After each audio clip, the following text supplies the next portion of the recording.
Peace and prosperity.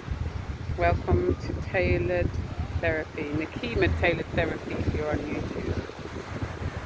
I am very pleased to be here. Let me do a little circle.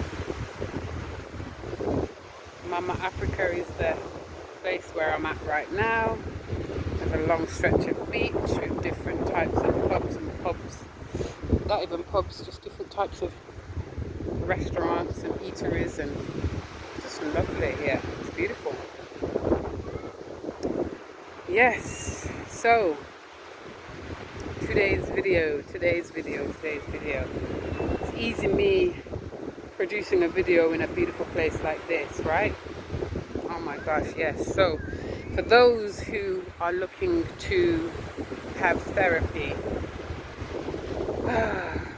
I give you all the respect, very much so. There's a lot of people that say that they don't need therapy, and actually I argue that those are the probably ones that need it the most, you know. It's nothing wrong with checking in with yourself. We check in with the GP or the doctors or the practitioners, the healthcare professionals, when there's something wrong with certain parts of our limbs, our bodies, but we don't check in with our mind. We don't check in. Who's our mind doctor? Who's your mind doctor? Usually it's therapists. Mental health professions, psychological health care professions, you know. Checking in doesn't mean weakness. Checking in could just be a confirmation to show yourself that you are on the right track and you are doing fine. If anybody is worried about or scared about therapy or having it, there's some few tips I'd like you guys to bear in mind. Think of, like I was saying, therapy as just a check-in. Check in with yourself, spiritually and mentally, that you're doing the right thing, that you're on the right track. Learn boundaries with other people and yourself. Another tip is being okay with being vulnerable. In the part of the world where I come from, or was manifested, in the western part of the world, we see therapy as a weakness. And I can go into the historics of it, particularly people from the same hue as I.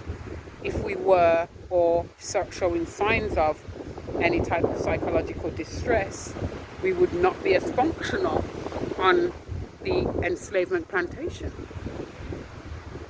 and therefore we would be literally killed, or used in a different way or a challenging way. So we tried to hold it in and not show the trauma, not show the negative experiences of the mind, the creatures of the mind, I like to call it.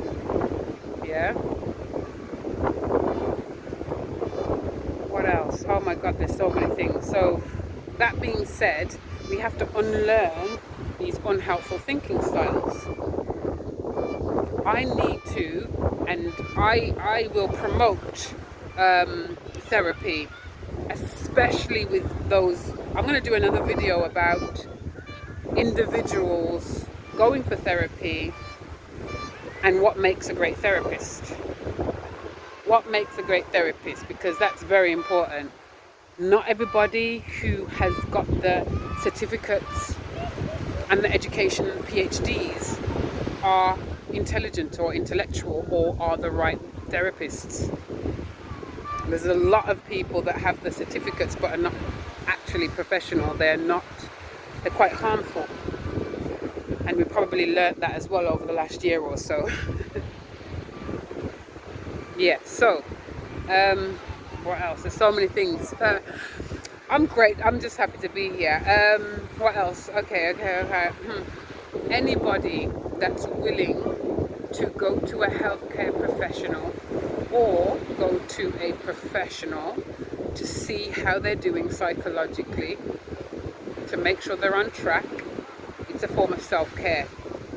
Anybody that frowns upon it or makes anybody else feel bad for it, they're the ones that need therapy and help.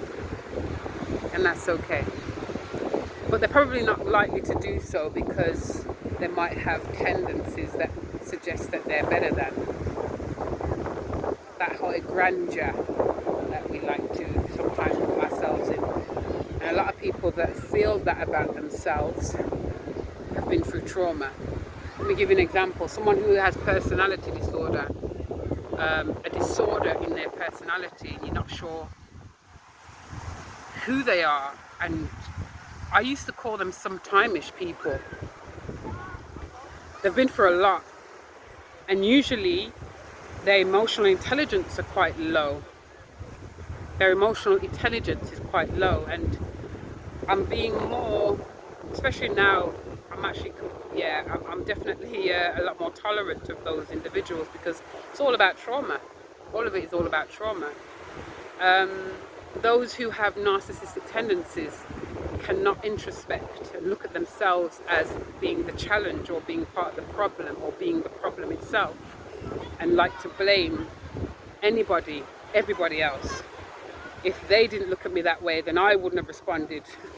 When we are actually in control of our reactions and control of we should be control of our behaviors. There's so many things, but those are just a couple of tips that I want to give to you guys, and I'm going to go into a little bit more detail about, like I said, what makes a great therapist, what we should look out for, because like I said, there's a lot of people who are in that role but would never have therapy themselves. That says a lot.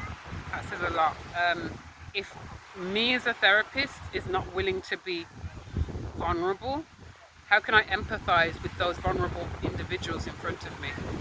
How can I really understand what it is and how it is they're feeling whilst I'm sitting with them? It's called reflecting in practice. Reflecting outside of practice is fine, but reflecting while I'm in the moment, that's a skill.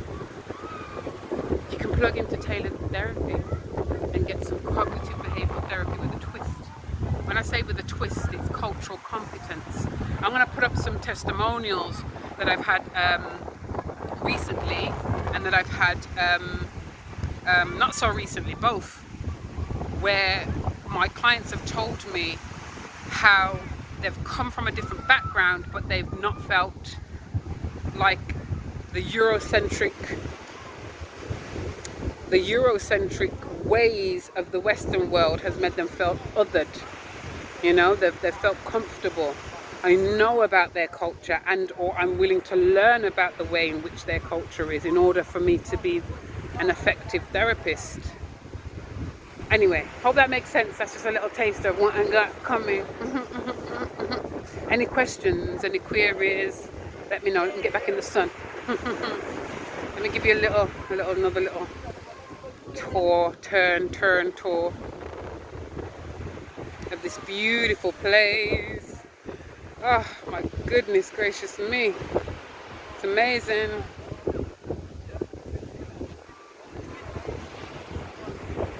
We have more control of where we are, who we are, where we can go than what they like us to think. Peace and prosperity, guys. We'll speak soon.